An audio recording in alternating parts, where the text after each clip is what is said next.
नमस्कार दोस्तों, स्वागत है आपका स्टडी फॉर सिविल सर्विसेज में। वीडियो को पूरा देखिए। कोई भी आपका फीडबैक है, कोई सजेशन है, तुरंत वीडियो में कमेंट करके जरूर बताइए। अच्छा लगे तो वीडियो लाइक जरूर कर लीजिए और ऐसे वीडियो लगातार फ्री में पाने के लिए चैनल को तुरंत सब्सक्राइब कर लीजिए और बेल आइकन को जरूर टैप कर लीजिए ताकि आगे भी सारे वीडियो आपको मिलते रहे। यूट्यूब में फॉलो करते हैं तो प्लीज ये वाला फ्री टेलीग्राम चैनल जरूर ज्वाइन कर लीजिएगा। सारे नोटिफिकेशन, सारे अपडेट यहीं पे आते हैं, ध्यान रखिएगा। स्टडी फॉर सिविल सर्विसेज का कोई भी पेड ग्रुप अगर आपको ज्वाइन करना है तो सिर्फ 85645060099605238455 यही नंबर है हमारे, सिर्फ जहां पे कॉल या व्हाट्सएप कर सकते हैं। इंस्टाग्राम पे हमारा पेज जरूर फॉलो कर लीजिएगा, study for civil dot services है। ट्विटर पे हमको जरूर फॉलो कर लीजिएगा, @स्टडी फॉर सिविल्स है। सारे क्वेश्चन अटेम्प्ट करिए और स्कोर अपना तुरंत कमेंट करके बताइए।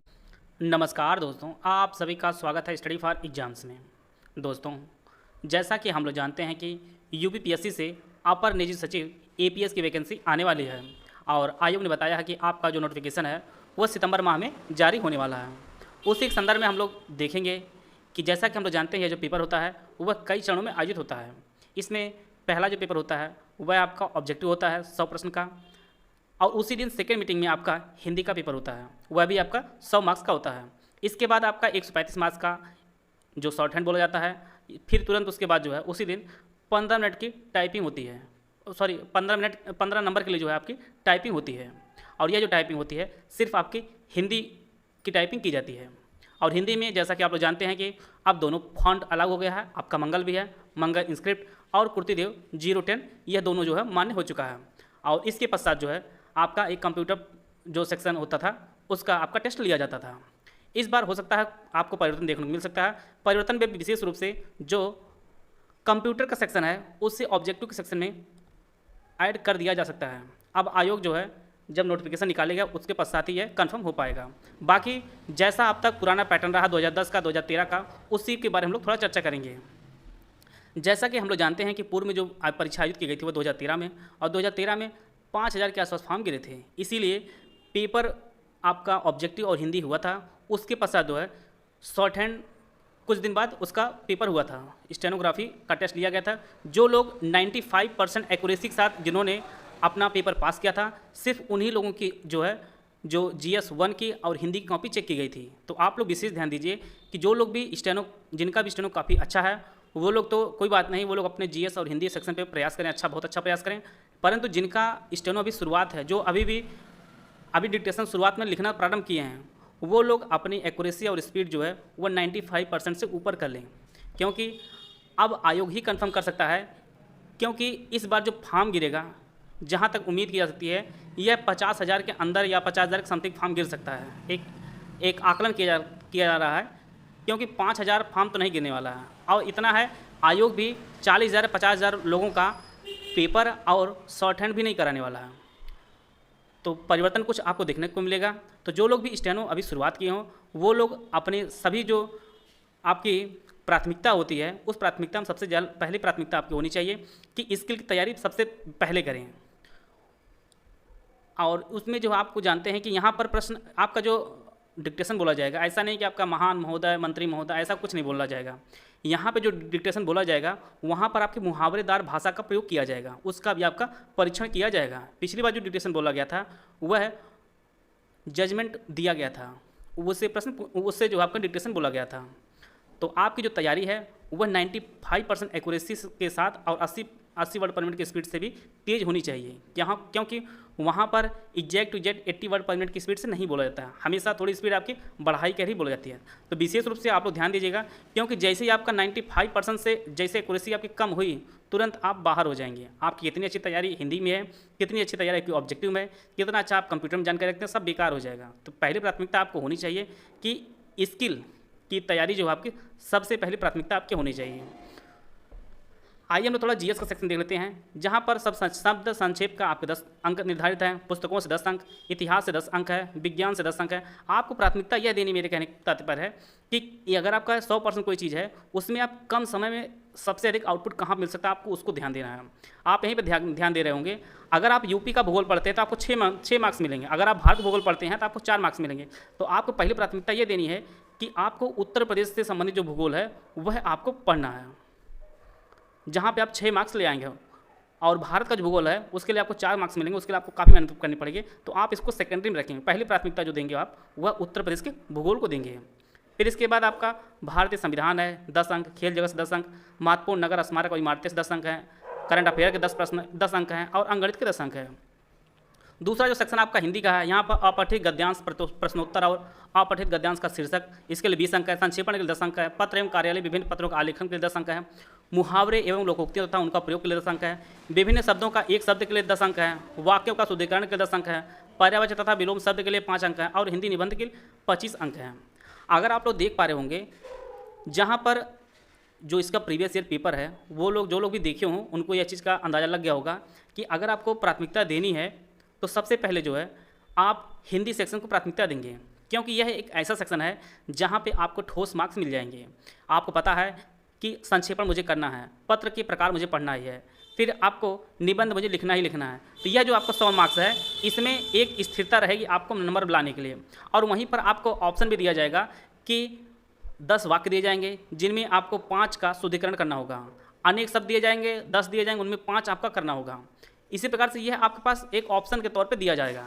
परंतु जहाँ पे ऑब्जेक्टिव सेक्शन होगा, और जैसा कि हम लोग जानते हैं अब तक यूपीपीएससी जितना भी पेपर हुआ है, किसी भी पेपर में 60% कट ऑफ नहीं जाती है। 60% कट ऑफ जो है 60% कट ऑफ आसपास ही रहती है। जो यूपीपीसीएस है, आरओ जितनी भी परीक्षाएं होती हैं, लगभग 60% कट पर कट ऑफ जाती है। अगर आपका प्रश्न 100 मार्क्स का होगा तो अगर सेम पैटर्न पर अगर पेपर होता है तो कट ऑफ भी उसी के आसपास ही जाएगी। तो जहाँ पे आपको कम मेहनत करके अधिक मार्क्स ले आ पा रहे हैं, सबसे पहले प्राथमिकता आपको वहीं पर देनी है। और तीसरा जो सेक्शन आपका है, आप कंप्यूटर तैयारी करेंगे। क्या आप जहाँ पर भी हों, जिस स्थिति में भी हों, आप लोग महसूस करिए क्या आपके पास 50 की टाइपिंग आपके पास हो गई है, क्योंकि जब तक 50 की टाइपिंग आपके पास नहीं होगी, 50 से ऊपर की, तब तक आपको 15 मार्क्स नहीं दिया जाएगा। और 10 मार्क्स आप ले लेंगे तो 5 मार्क्स का अंतर जो आपके प्रतिस्पर्धी से 5 मार्क्स का मार्क आपका यहीं पर हो जाएगा। तो आप लोग अपनी स्पीड 50 के ऊपर आप लोग स्पीड कर लीजिए, क्योंकि जब तक आपकी स्पीड लगभग 60 की नहीं होगी तब तक आप पेपर में 50 की स्पीड ला भी नहीं पाएंगे। हम लोग पिछला पेपर है उसको देखते हैं। पिछले पेपर का जो हुआ है उसको हम लोग देखते हैं।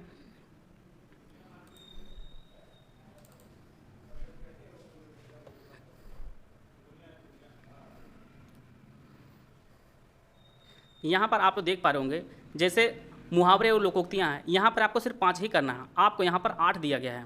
इसी प्रकार से 5 ही आपको करना है। यहाँ पर भी आपको 8 दिया गया है। वाक्यांशों के लिए 1 शब्द। आपको एक सरकारी और सरकारी पत्र के बीच जो है अंतर बताना है, आपका पत्र लिखन से है। इसी प्रकार से यहाँ पर ऑप्शन दिया जाएगा।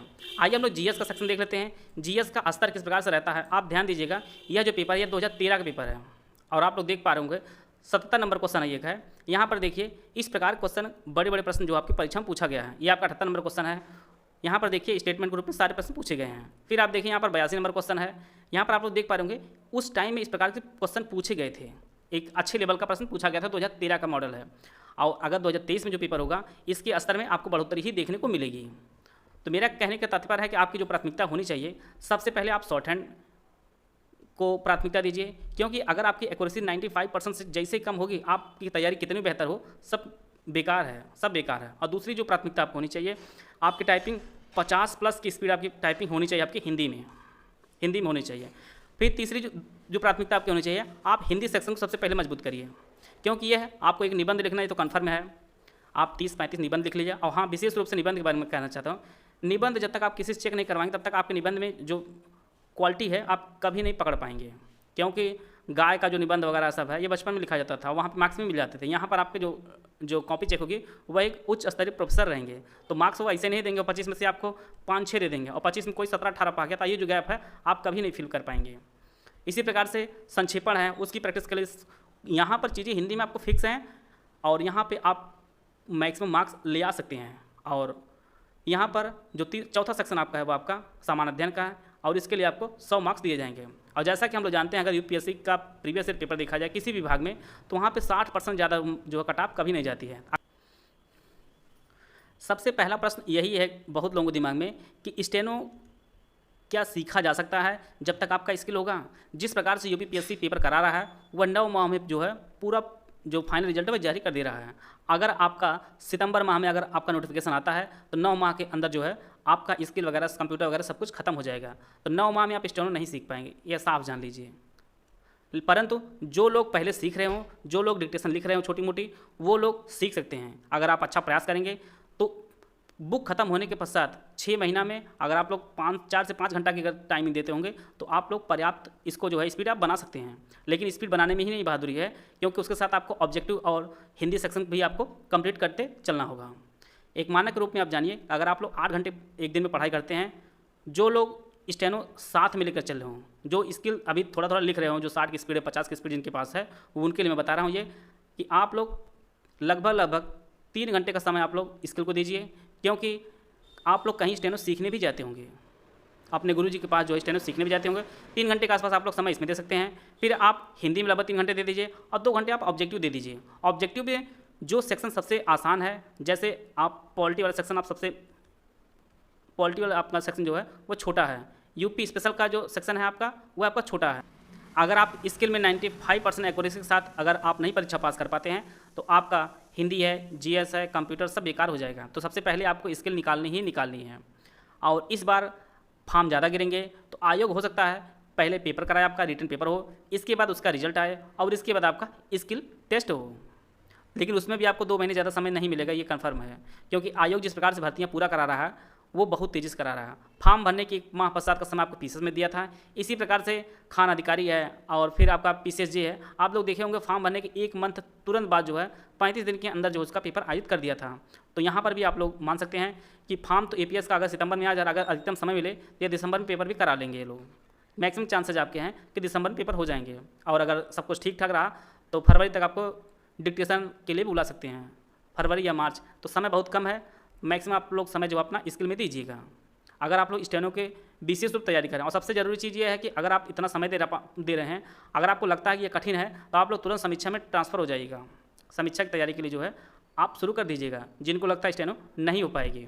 और स्टेनो सीखने में प्रॉफिट एक चीज़ का यह भी है कि जिनका भी परसेंटाइल अच्छा है उनके पास यूपी से भी एक वैकेंसी आई है, वहाँ पर भी आप फॉर्म भर सकते हैं। वहाँ पर भी लगभग 270 प्लस पोस्ट वहाँ पर भी आई है। तो स्टेनो सीखने का ये एक आपको बेनिफिट मिलेगा। तो जो लोग भी अगर 8 घंटे की तैयारी कर रहे हैं, 8 घंटे डेली पढ़ाई कर रहे हैं, वो लोग 3 घंटे का समय आप स्किल में दे सकते हैं, 2 घंटे आप हिंदी में दे सकते हैं, फिर अपना 2 घंटे में ऑब्जेक्टिव कर सकते हैं। हिंदी 1 मंथ आप पढ़ लेंगे तो यहाँ पर आपको बहुत सारे सेक्शन आप कंप्लीट कर लेंगे। फिर इसमें से जो टाइमिंग मिलेगा उसको आप यहाँ पर ट्रांसफ़र कर सकते हैं। हिंदी यहाँ पर अपना 2 घंटे दे दीजिएगा, ऑब्जेक्टिव के लिए आप 3 घंटे दे दीजिएगा। इस प्रकार जो है आप एपीएस के हर सेक्शन को अपना मजबूत कर सकते हैं। जब तक आपका पेपर होगा तब तक आपका स्किल काफ़ी अच्छा हो जाएगा, फिर आपका हिंदी सेक्शन भी अच्छा हो जाएगा और आपका ऑब्जेक्टिव सेक्शन भी आपका अच्छा हो जाएगा। यहाँ पर सबसे ज़रूरी चीज़ ये है कि जैसा कि हम लोग जानते हैं 2010, 2013 के बाद जो है वो 2023 में वैकेंसी आ रही है। तो आपका जो युद्ध है यह आपका युद्ध सिर्फ कर्ण से नहीं है, बल्कि आपका जो युद्ध है वह अश्वत्थामा है, आपका जो युद्ध है वह गुरु द्रोणाचार्य है, अर्थात जो कोचिंग संस्थान के गुरु हैं उनसे भी आपका युद्ध होने वाला है। यहाँ पर आपका युद्ध भीष्म पितामह से होने वाला है। तो ऐसे जो उच्च जानकार वाले व्यक्ति हैं, जो गुरुजी हैं, उनसे आपका युद्ध होने वाला है। तो आपकी भी तैयारी उसी स्तर की होनी चाहिए कि आपका स्किल भी काफ़ी अच्छा हो, आपका ऑब्जेक्टिव भी अच्छा हो, आपका हिंदी सेक्शन अच्छा हो, कंप्यूटर की स्पीड आपको 50 प्लस होनी चाहिए। तो जो जो चीज़ें आपको बताई जा रही हैं उन पर आप लोग विशेष ध्यान दीजिएगा। अगर आपको लगता है ये कंप्यूटर का टाइमिंग भी आपको इसी में ऐड करनी है सेक्शन में, कुछ न कुछ आप आधे घंटा 15 मिनट आप टाइपिंग जो है करते रहे, क्योंकि मैक्सिमम परीक्षाओं में आपकी स्पीड जो है 30 ही मांगता है और 25 ही मांगता है, तो लोग इसी पे संतुष्ट हो रहते हैं। लेकिन यूपीएससी में यह स्पीड आपको 50 प्लस करनी होगी, 50 प्लस करेंगे या 60 के आसपास होगी तभी आप 50 प्लस जो है अपनी टाइपिंग कर पाएंगे।